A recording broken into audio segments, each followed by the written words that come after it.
group that is going to have a Q&A with Richard Dawkins in the future. Exciting. I mean, that's just mad. I mean, that's the only time you'll ever hear Conor Philip and Richard Dawkins in the same time. Nah. Kat, I'm not sure if I've met you before. My name's Conor. Probably not. I'm Kat. I'm the second. She does anatomy, so... Yeah, I'm dead bodies and shit as well. So. Oh, you're in good company. I study anatomy as well. Oh, brilliant! Dead bodies! Okay, that's too enthusiastic. I am not a serial killer, I promise. That's all right. I have the same discussion with other people. Yeah, usually it's like, what are you studying? Anatomy? Dead bodies? What are you training to be a serial killer? That's pretty much it. Not gonna lie. Posts. Okay, so that's posted on our YouTube. The link to our live stream. So will there be anyone else, or is it just the three of us? Is anyone else joining? Joseph said he might be keen to join, so that might be happening. All right. I think it's a case of sitting and waiting for anyone to, if they're gonna come in, because I mean you've messaged them, so it's just waiting. Yeah, I'm going to come in on my phone because camera is better. He looks better on his phone. Yeah. How have you been, Connor? How's assignments and stuff? It's good. It's all right, and it's really good to hear from you again. It's been a while since I've seen you.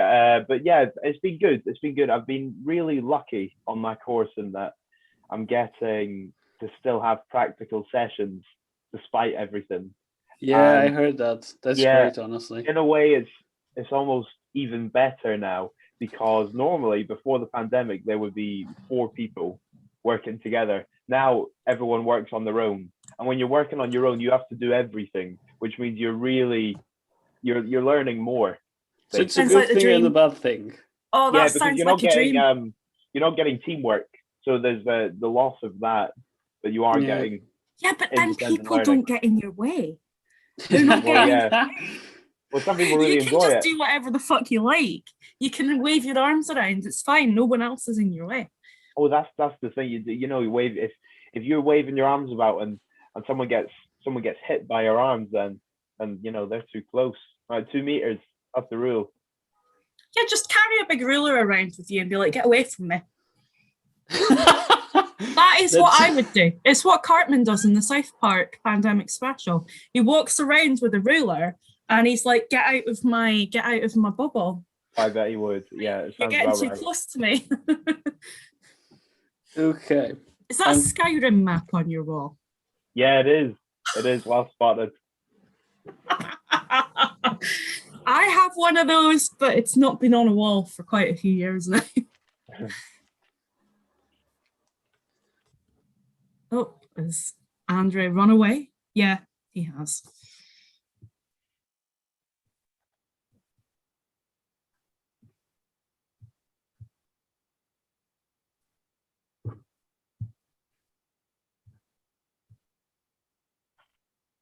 Oh, he's back.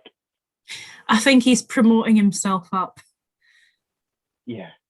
Oh, there we go. I can see him. Wow, looking good, Andre. Looking good. It's... Oof. There you go. I was expecting you to be in the kitchen again. Love my... It's a very lovely kitchen. Feels like you're on a roller coaster.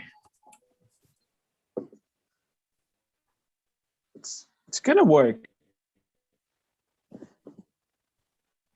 Now I just need to pester the rest of them to get their arses in. And I just realised this is all recorded. It's just I have to.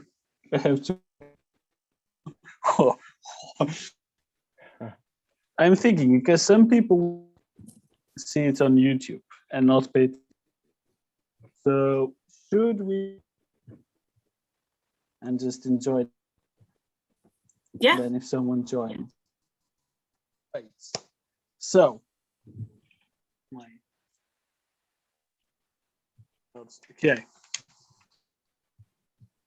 Hello, everyone. Event by the Dundee.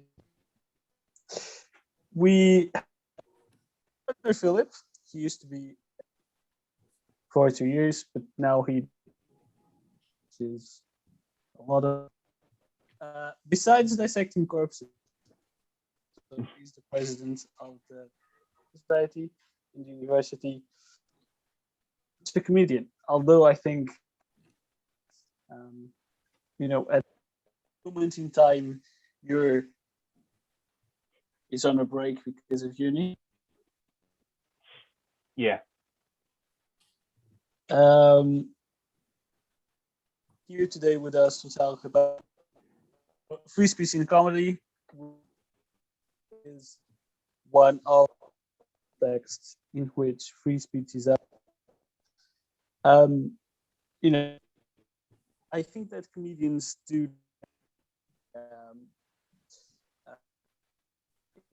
than normal people. They can and cannot say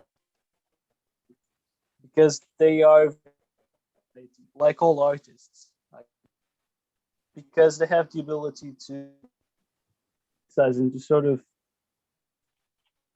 our morals, of our ethics, and see how strong are important, because it's by testing us as a society and our values, our morals. So I think that comedians are very, very important for that. So given that there are comedians visibility and well, there are some questions for appreciate comedy from people who don't appreciate. I've met someone who doesn't appreciate comedy. But yes, certain is it necessary to punch up? Comedians will say, you need to punch up, you need to be powerful than you. Some will say that. So, is there a need? Also, should we not joke? For example, making jokes about people. Will say that's insensitive, but he says it himself. Oh, my others. Yeah. Wait. Could you hear me? All right. What I'm getting is, I can hear you like say a few words and then it comes out and then it goes back in again. Oh, that was my internet. Oh, right. No, it wasn't, because I thought that was like a problem with mine as well. I didn't know. But were you getting That's that as all right. well? At least we've got. I'm getting the from you, Connor. Oh, wait. Unmute. No. I feel sad. What was happening was like we could hear you. We could hear you for a few seconds, and then it went out for a few seconds, and then it went back in, and it was sort of 2 seconds in, 2 seconds out, and it was going back and forth. The same. It's very confusing. Can you mic through the main Dundee students user and then video through your? No, itself.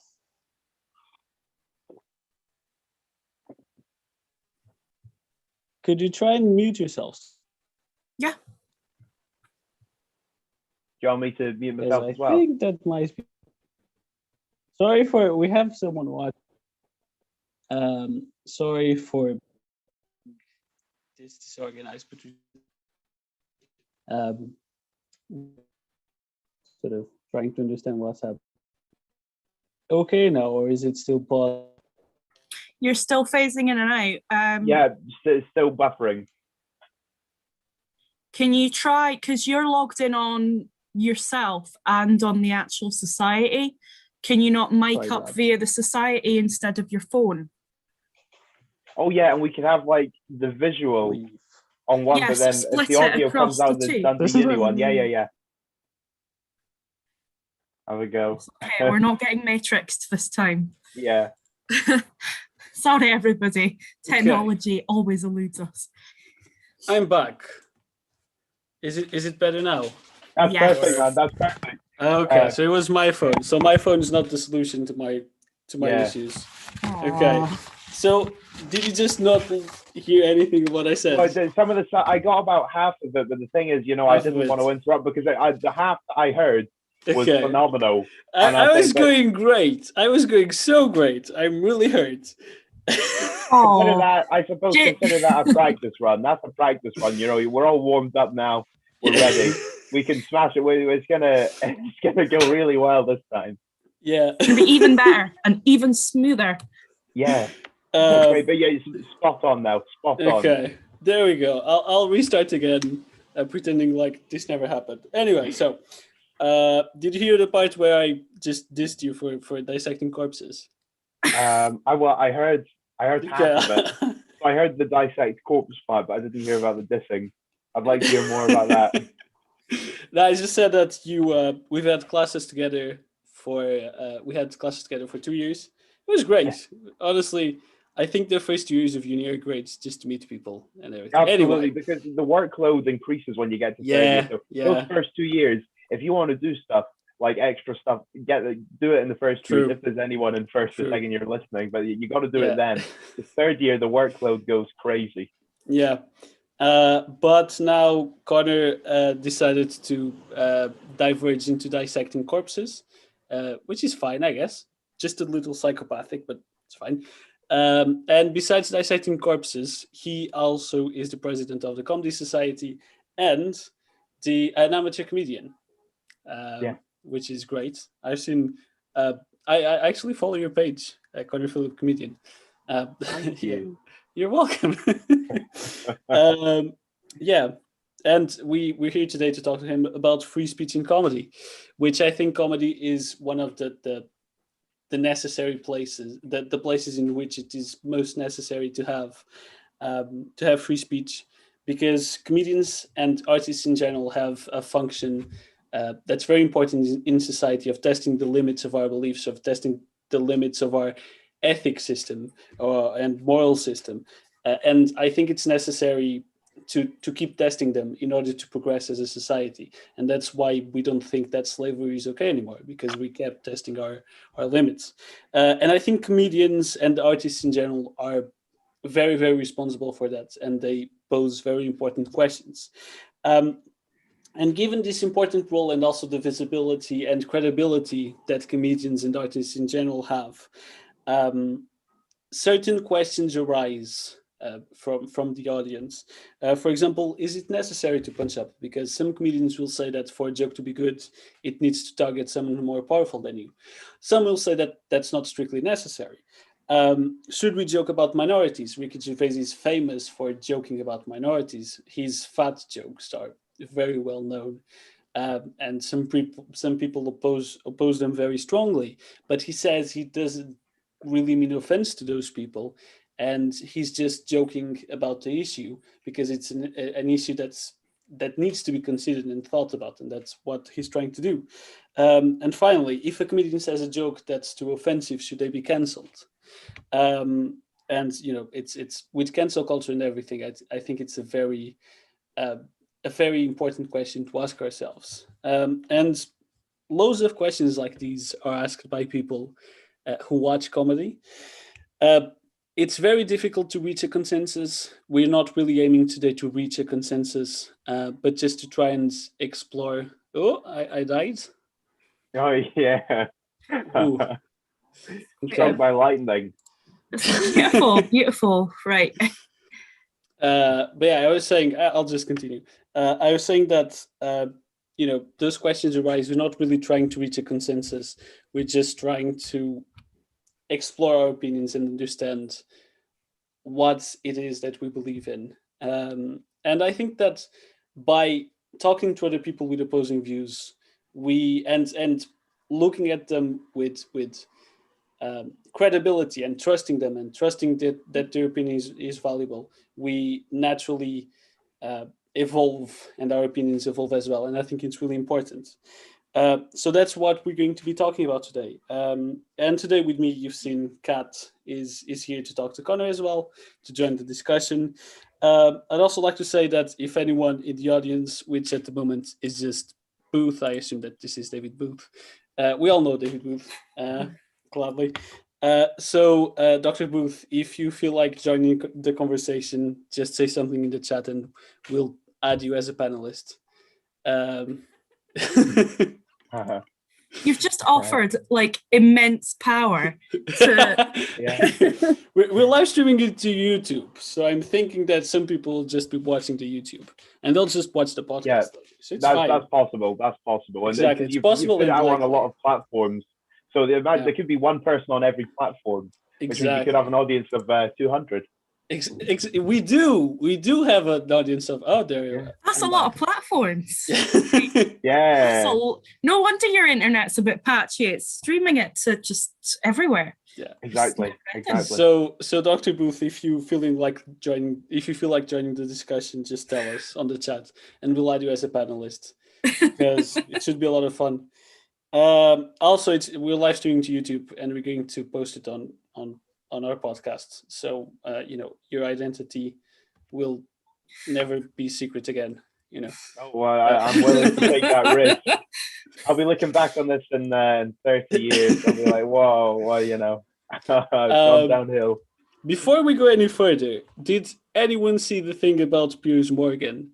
And so basically yesterday he said that he didn't believe anything of what Meghan Markle was saying about the royal family and everything. And the Ofcom received, I think, about 40,000 complaints about he saying that. And now he's stepped down as presenter of Good Morning Britain.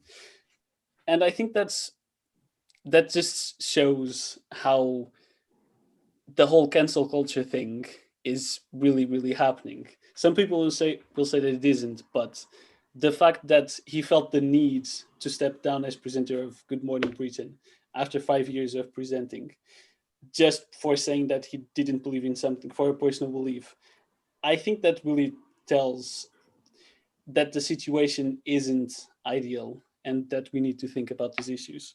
But anyway, first question I wanted to ask you, Conor, is it necessary for a comedian to punch up?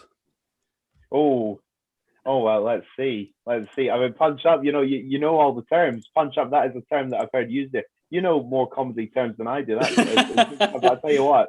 But yeah, I've heard that term. And when I was, doing the online performance, I did hear people saying that, and a lot of people will tell you, punch up, that's the way to do it. And of course, you explained it perfectly. It's to go and do the comedy directed towards someone who's apparently got more power than you've got, as opposed to punching down, which is almost attacking someone who is the opposite of it. But I mean, my type of comedy, I find that there are so many different types of comedians out there, and each one of them, as you say, it's art, and they're finding their own voice. I love that. My kind of comedy, I don't know if you've seen it much, but I mean, mine is just daft. And the thing that I do, there is only one person that I really attack in my comedy, and it's myself. So I don't punch up, I don't punch down, I punch myself. And I think that's always the best. I think it's there's a lot to be said for self-deprecating humor. The sort of ones where you meant to go on and you just talk about daft things. And I suppose when I go and tell my jokes, I like to think that I play a character, but really it's just me. It is just me. And it's this person that's that almost, it's like Walter Mitty, and you're living in a world of your own, and you don't understand basic concepts, and you just you see the world as a harmless, cuddly thing, and the world bites you, and I love it. It's but I that's the thing. I always think that comedy should provoke. It definitely should. As you said, it should make people think, and it should always leave them different than when it found them. But do you set your limits to punching down? Because people like Ricky Gervais do punch down, and they do think that it's absolutely fine because if you set the limits in punching down, that means that there's a certain part of society and of morals that you can't really contest. And what I think is that when you start imposing limits, when you start saying, "Oh, this thing cannot be contested. This is absolute. This cannot be joked about," I think that we sort of enter a precedent where it's dangerous, because then it can be used against us and to impose sort of more extremist agendas, such as fascist or that sort of thing. So, do you see any credibility in that idea? Well, you're right. There is the potential for a bit of danger there, because it's where do you stop? Because if you are, it's where you're making that distinction between what you can make a joke about and what you can't make a joke about. Some would say that really the way that we should do it is either we can make a joke about everything or we can make a joke about nothing. But we shouldn't have this double standard where some things are off topic and then it's just never acknowledged. But it is a tough one. It is a tough one. And personally, I'm not really a fan of punching down. I like humor that's clever. There is sometimes like sort of nasty humor, and some of it I really enjoy. But as I said, my favorite type of humor is the self-deprecating one. When I see characters that just go and make fun of themselves, I think that's the best one. And also, I think it's harmless, because you won't get in trouble for making fun of yourself, right? You've only got yourself that can come back to that. But the punching down, it's a tough one, because I really like Ricky Gervais. I really do. I Who think doesn't? Honestly, I think who he's doesn't? so funny. I just, if for nothing else, it's just the laugh. Which I want the laugh, but it's not. It's But he's one of my favorite. He is probably one of my favorite comedians. And what I love is that he's got like a friend, right? There's this guy, and he's not quite a comedian. He's not a comedian, this guy, but he's the funniest person I know, right? His name's Carl Pilkington, right? And what this guy's about, basically, Ricky Gervais, he had this sort of radio show. He had this radio Yeah. show. And there was this guy who was the producer of the radio show, just pressing the buttons, not on the radio. But then he'd always come up with these comments that were quite funny. He just had a unique view of the world. And then he thought, well, I'm going to bring you on my radio show. We have a few things. And before you know it, he's given this guy his own TV program called An Idiot Abroad, where he's traveling around the world looking at all the wonders and a bucket list. And now Carl has gone on to have a couple of series of his own. And and he never wanted to be a comedian. He never wanted stardom or fame. And that's why Ricky did it, to torment him. But he had great views of the world, and it would just be like really, really like random sayings. Like he'd say, "Oh, if it was your last day on Earth, what would you want to do?" And he said, "Well, I want to kick a duck." He's like, "Well, what?" It's so random. It's so, and I like that. It's almost like, because he has some really intelligent thoughts and stuff, but also at the same time, it's almost like the brain of a 10-year-old, but in a good way. That I think it's good to sometimes cling on to that childhood simplicity, because I wonder how often the world is changing and how much I'm changing and how much those two go together. I don't know how different I am to when I was 10. I'll be honest, probably not much, but it's worth considering. But he's my all-time favorite funny guy, Carl Pilkington. And what does he make jokes about? We'll just I'm trying to wonder what he'll make jokes about. But often he won't make jokes. He'll just make jokes about himself, but there never are jokes. He'll just talk about it, and that's the thing about comedy. I think this is that you get actors, right, and an actor is someone who is going onto a stage or a screen and they're playing someone who they're not. They're being someone else. Comedy is the opposite of that. Comedy, you should be going up there and be yourself. Was for certain types of comedy, when you're going up there, standing up there, you're being yourself, you're open. And the funniest people I know, they're not comedians. I mean, sorry, just some of my friends, people on the street. It's that everyday charm, and it's like a sunset. You think, who made that? How did that get here? And you think, well, it's just natural. It just happens. And the best things in life are natural, and it just slips into place. I remember the first time I did comedy. This was live. This was with an audience. I only did it once because like, a week later we went into lockdown. Yeah, I remember that. Best night of my life, man. Best night of my life. And I had all these jokes written down, and I was trying to study them, trying to remember them. And I just walked up there. I just said, hello, and they started laughing. And I was lucky. I had a lot of friends there, but they say that like, there's always those people that say, oh, I'm a funny man. Like, when they say, watch out for that guy. He's the joker of the group. And, I always think, well, has he just called himself that? Is it someone that's just memorized lots of little short jokes and they're just thinking these are great? That's what you call a comic, not a comedian. A comic says funny things, but a comedian says things funny. And there are certain comedians that could just walk on a stage and they would just say hello and they'd have thousands of people in stitches. And it's because they got that character and they do it.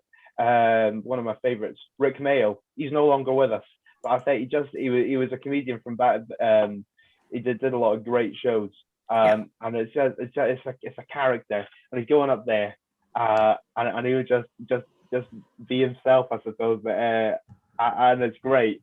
But I think the best, the best, yeah, I love that. I was just reading the comments as they come in. Yeah, It is an odd phrase. Don't you think that by just focusing on yourself and Oh,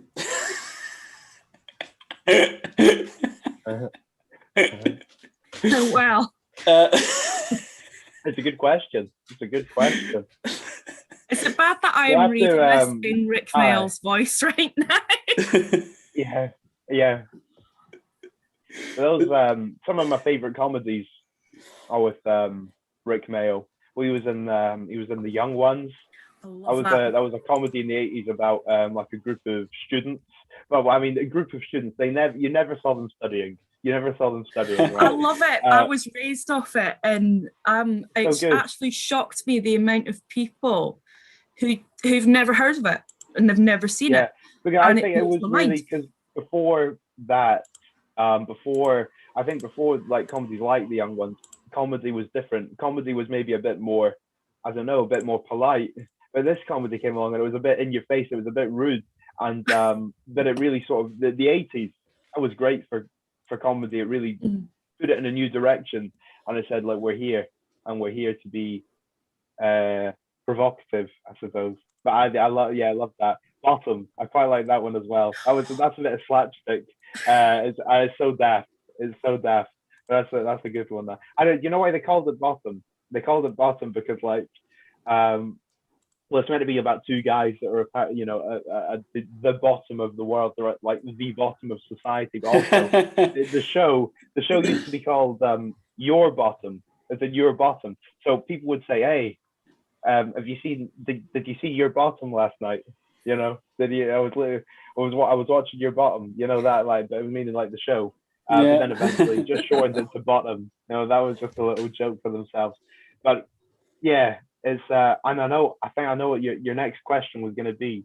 As as a comedian, should you just be focusing on yourself because there's a whole world out there that you got to explore? No, it was more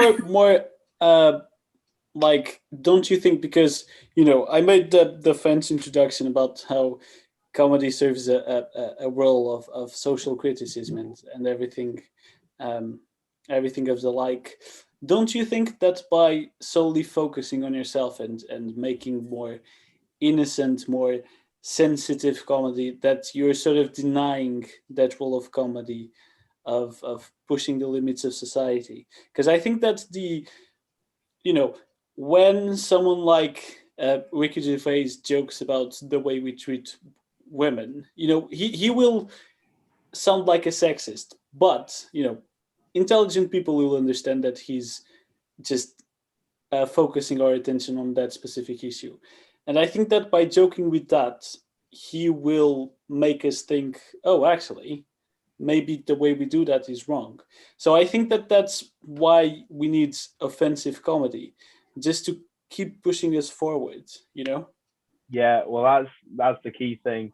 Comedy should always push you forward, and not backwards, or not leave you where you are, staying still. And you're right, because you can you're meant to. It should make you think something when you get a bit of comedy. It should make you think, and it should make you go, well. When you leave the performance, you're thinking, oh, he said something there, and that made me really think. And now I've got different beliefs.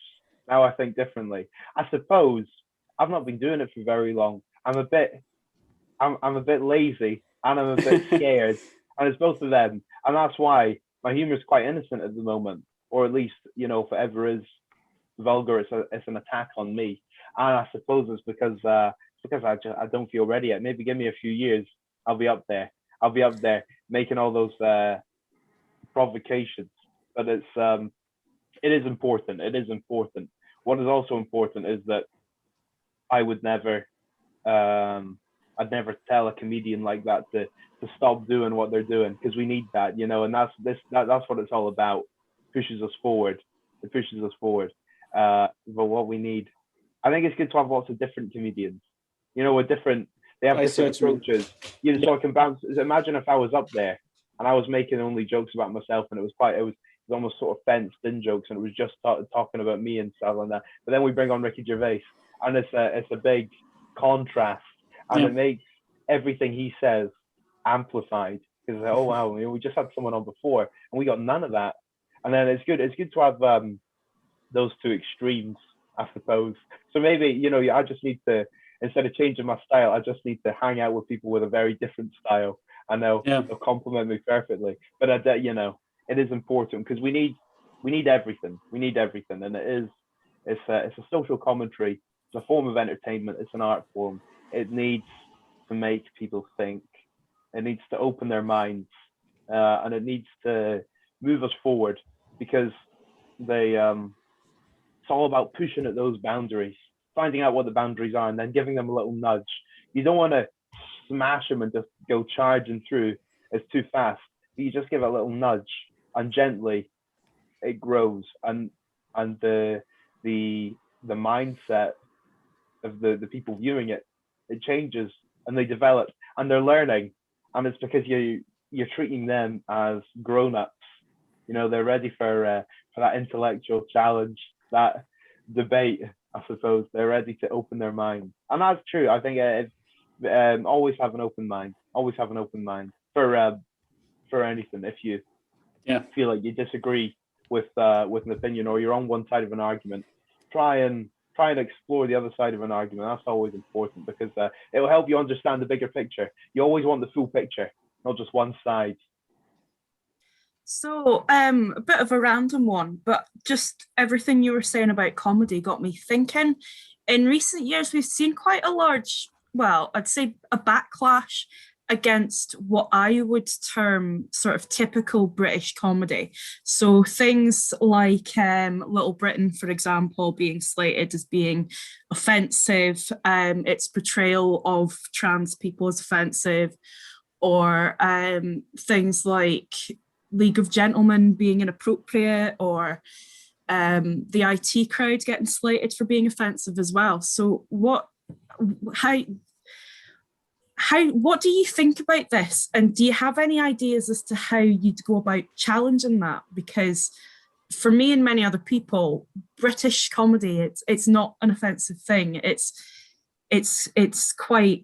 sort of brings in a lot of historical and sociological aspects of living in the UK that perhaps people like other countries may not quite understand the experiences of. So how would you deal with people saying that sort of comedy is offensive? Oh, well, firstly, that's a great question. Firstly, I'd thank them for asking such a provocative question. You got to be polite, get them on your side, right? But then you're right, though, and you've listed a few of my favorites. Some comedies I really, really like. There's some ones I really enjoy there, and I think with history, because there's some brilliant comedies there that do go down in history. You can't destroy history, but you can learn from it. And I wonder what kind of comedies are going to be made in 10 years' time. and stuff like that. And I know it will be different, and there will be different things that are said, perhaps different jokes. But you never know. There might be something that we really like in there. I found out recently that do you know Dr. Seuss? It does like the kids books and that. Right? But he was like my hero. Still is, really. I mean, I just like love those books. And when I was growing up, it was everything. I thought they were so great. And recently, I found that there's some of the books that were they had like sort of slightly racist tones in them, and a few of them got taken away. And at first, I was thinking, oh, hang on, whoa, this is I don't know what to make of this, because I really like this author, but here is making these comments. But there are still some of those books that, there's only a few of the books where those comments were in there. Yeah. And there's a lot of the classic ones, like the most well-known ones, there's really, I don't think there's anything of offense, as far as more in like the Lorax and the Grinch and stuff like that. Green Eggs and Ham, that's my favorite one. My dad read that to me as kids quite a lot. He used to read to me all of them, got all the big anthology books with all the pictures. And, yeah. And I was thinking, well, are the next generation of children going to be, are they going to be reading Dr. Seuss? Are they going to be good? If they're not, I think that's a shame, because I think he's such a good author, and he has some really thoughtful messages behind the stories. Lorax is like saying, look after trees. Green Eggs and Ham is like saying, try new things. I'm thinking that that in that future generation, there's going to be new authors.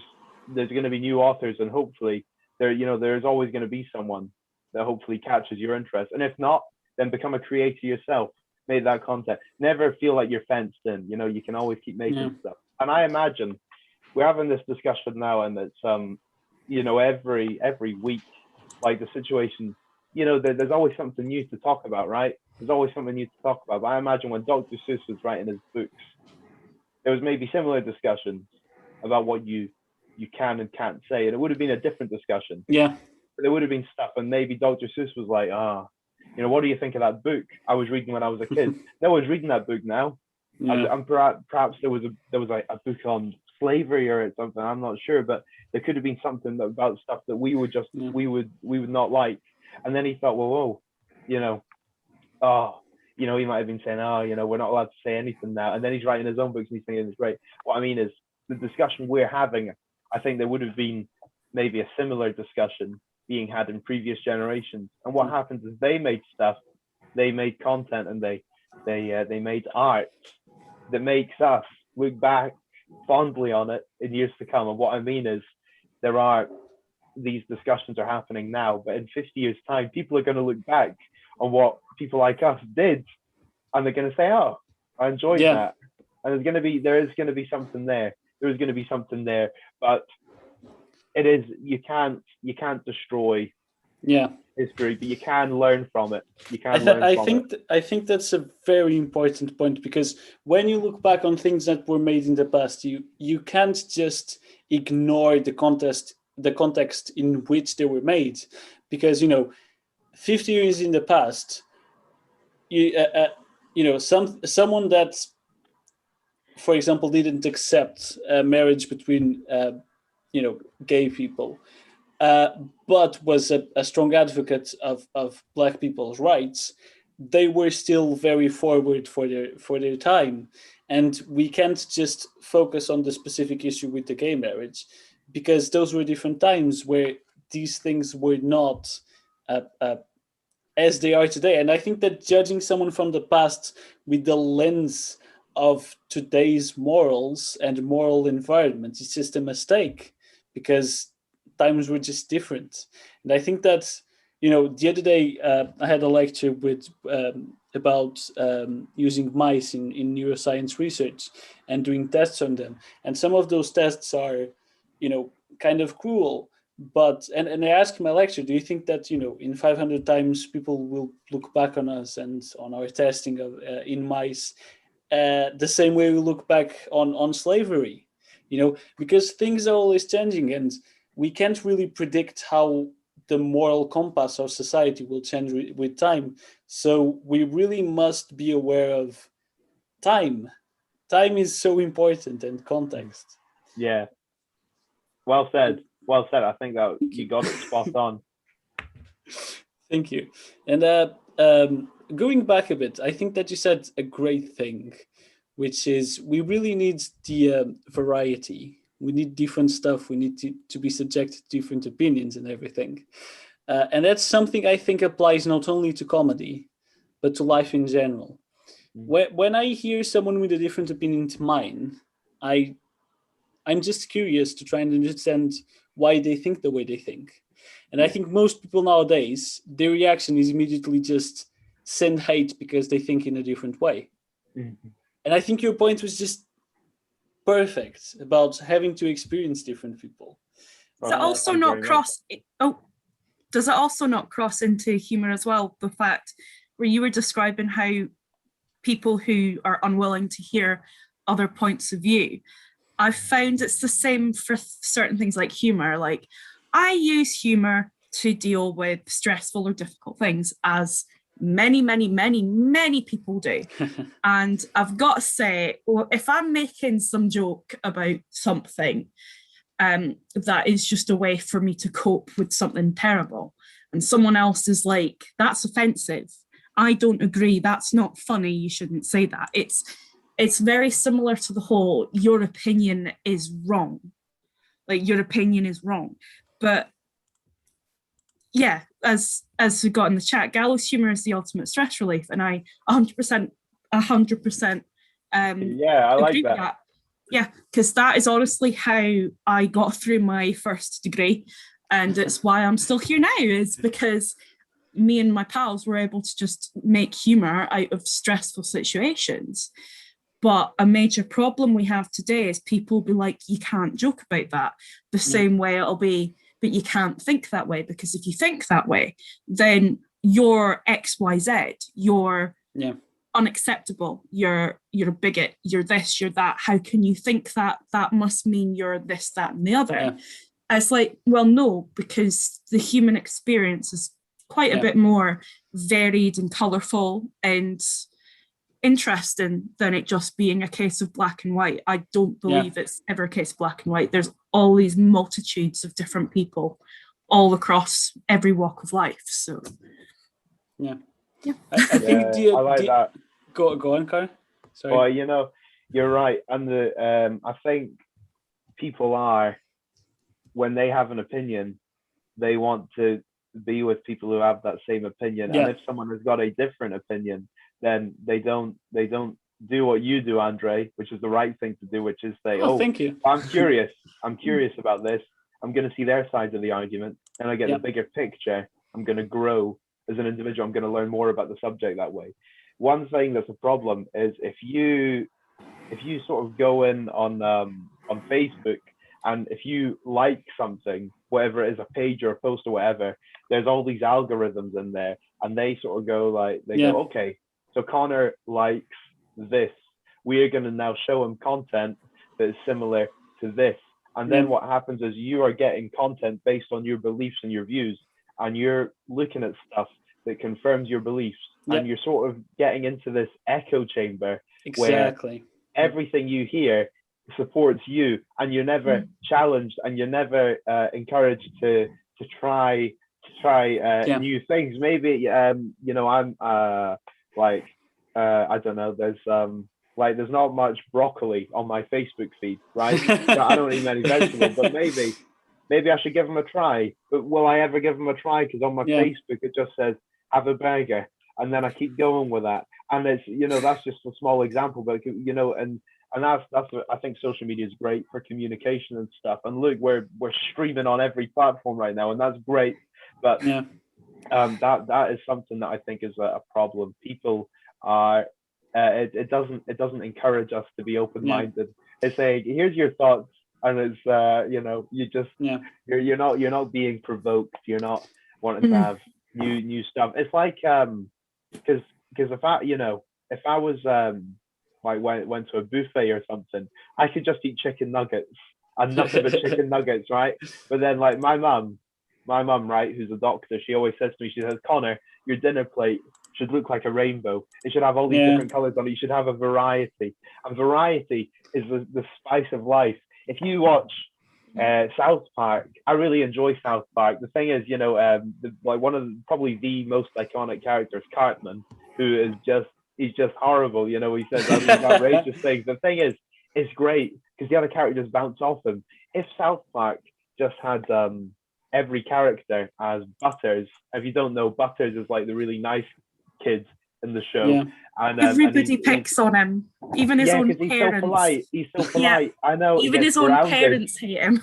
Yeah, he gets grounded in every episode. It's so tragic. Like the thing, if every character was Butters, it wouldn't be fun. Yeah. You need variety. You need the yin and the yang. You need two sides to every argument, and you want to. Then you get perspective, and perspective is everything. Perspective is power. But as you say, the issue nowadays is that social media itself will only give you a certain perspective, only one perspective, and you need to go out of your way to experience other people's, and that's why every once in a while I go on YouTube and look up Ben Shapiro.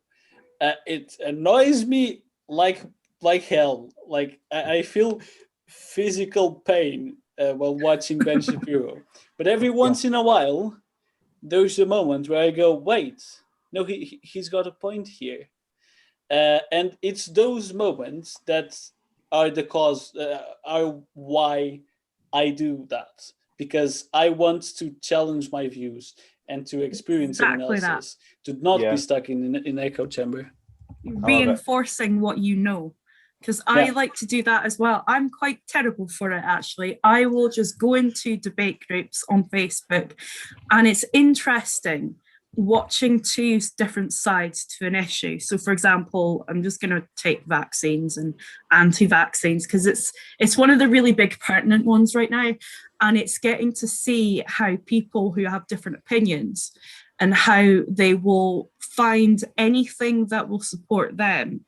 And sometimes you can actively see them disregarding their own knowledge of what constitutes evidence or a good source or whatever, because they want to be fixed on their opinion. And it's quite fascinating watching how people argue with each other.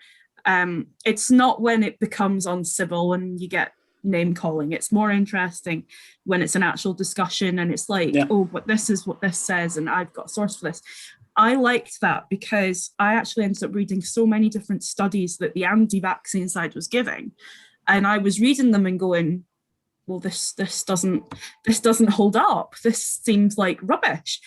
And I've done that with other areas as well. And I think it's very important that you're able to challenge yourself. And with things like humor, it's important that instead of getting offended because someone said a joke that you didn't find funny, it's like, first of all, everybody has a different sense of humor. But second of all, can you not see further behind why that joke has been said? Like, it could be a personal experience that that person is going through and they need to joke about it to get through it. Or it could be the fact that, for example, with South Park, they use Cartman as a way to say, this is an example of a person you shouldn't be. So we are going to mock him constantly. Like the fact that there's an episode where he cooks some kid's parents into a chili. It's like that's taking him. Yeah, that's taking it to the absolute nth degree of this is a bad kid.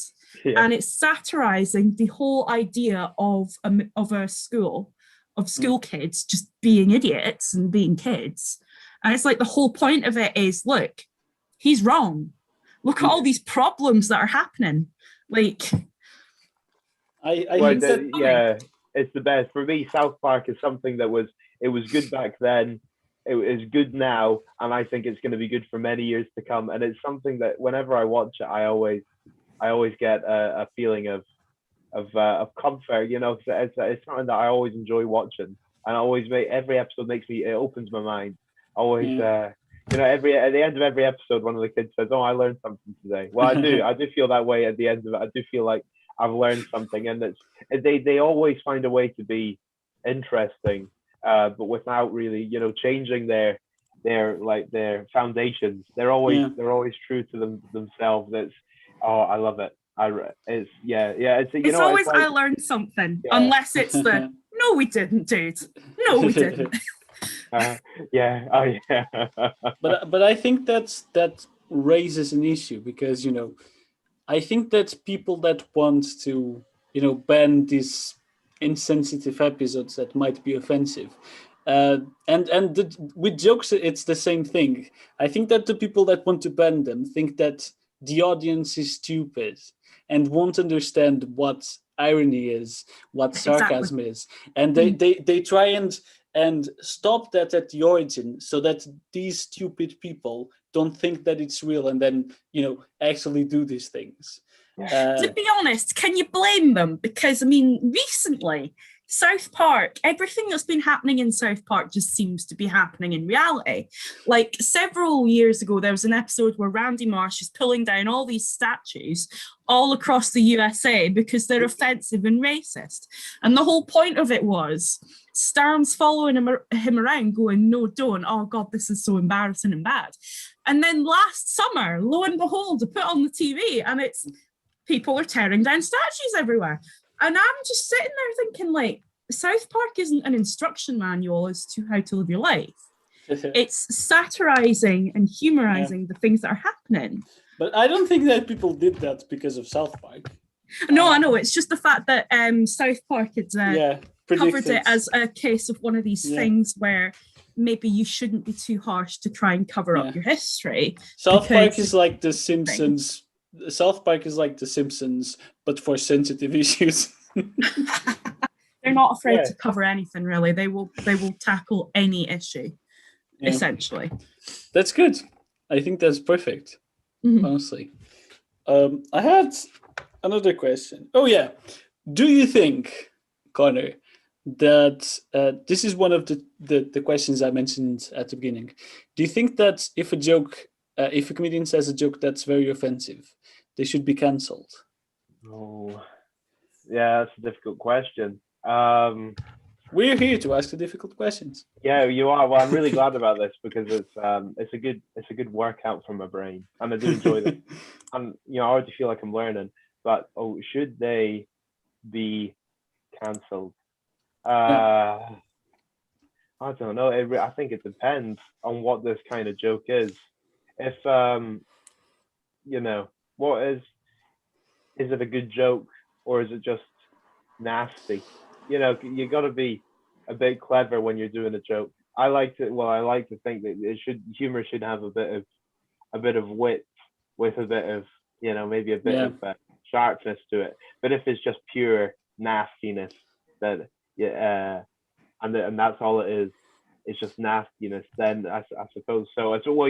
Maybe you'd say I don't know who like the comedy authority is. Who does the cat? I'm imagining this big overseer that waves their finger at them and says, "This is your." I imagine it's just the entertainment industry that sort of will hire comedians based on if they say offensive jokes or not. I suppose so. It's no, I don't think they should be cancelled because it's if you cancel one person, then where do you stop? Exactly. You begin to say maybe I'm gonna cancel another person now because they said this, and then you think, but this person made that joke and you're not cancelling them. So you're saying it's okay to joke about that, but it's not okay to joke about this.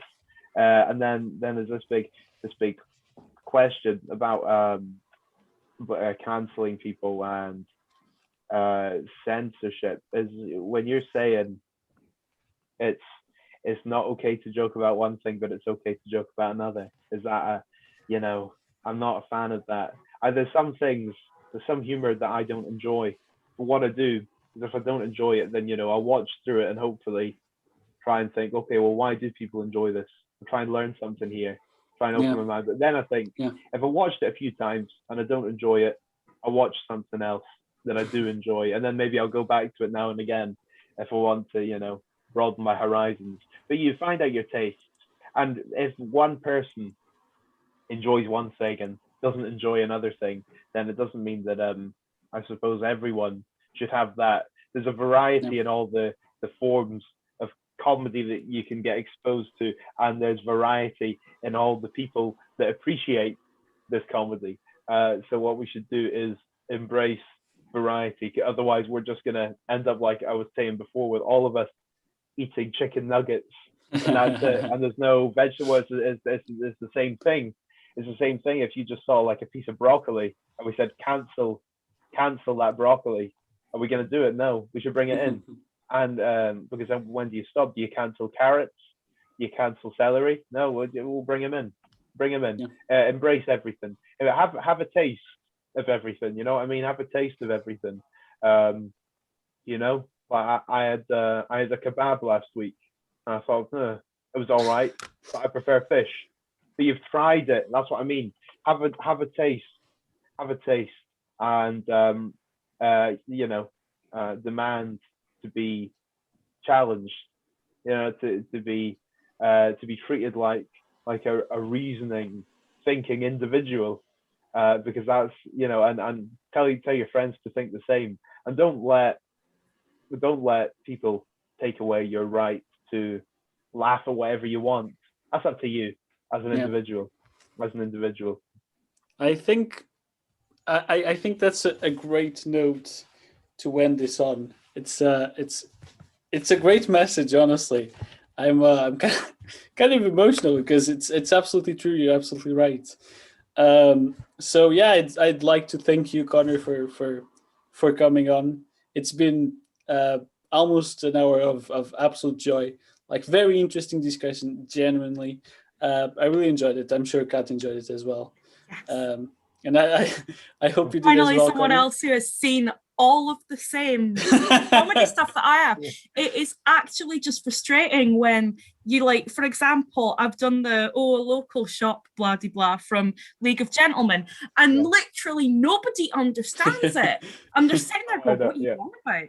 And then I take it to my colleagues at work who are all like in their 40s and 50s and up, and they're all like, hey, I loved that show. How do you know about it? You're really young. And I'm like, apparently my parents have just instilled a really good sense of comedy and humor into me. Like, it's very few people of our demographic seem to know. Yeah. So it's always refreshing to have someone else who's like, I know what that is.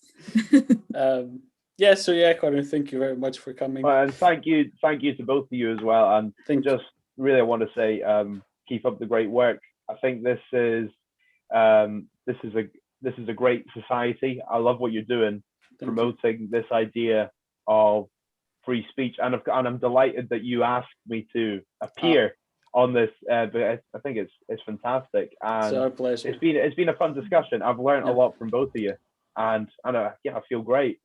Great. That's our ultimate goal, to just bring discussion about and sort of make people think. So thank you, Conor. Thank you very much. We'd also like to thank our audience, the people that were here on YouTube or that will watch the live stream on YouTube or the podcast. We're very thankful that you're doing so. Finally, just a couple of announcements. Next week is going to be an exciting one. We're going to have Richard Dawkins on Tuesday. We're going to have Cosmic Skeptic, the YouTuber, on Friday. And it's going to be absolutely amazing. We're so excited really excited for it. Yeah. Also, we had a Just Giving a donation set up. We raised a lot of money. We're very thankful to everyone that donated. We're going to keep the page up for a few more days just to see if we can get anything else, because turns out webinars on Zoom are quite expensive. But anyway, so we have that still up. And just to end on an interesting note, I would like to recommend this book. It's called Free Speech and White Matters by Andrew Doyle, who is an Irish comedian. It's a great book. I got it on Sunday, read it, finished it yesterday, and it's an absolute joy. It's a great address of the worries that people that oppose free speech have, and it's just a great work of writing. And I'd just like to finish with a quote from it. which is the price we pay for a free society is that bad people will say bad things. We tolerate this not because we approve of the contents of their speech, but because once we have compromised on the principle of free speech, we clear the pathway for future tyranny. And I think this is the idea we have to have in our minds when we face people with different opinions. So on that note, thank you very much, Conor. Thank you very much to everyone who watched, and have a good night. Thank you. Thank you. Good night. Bye.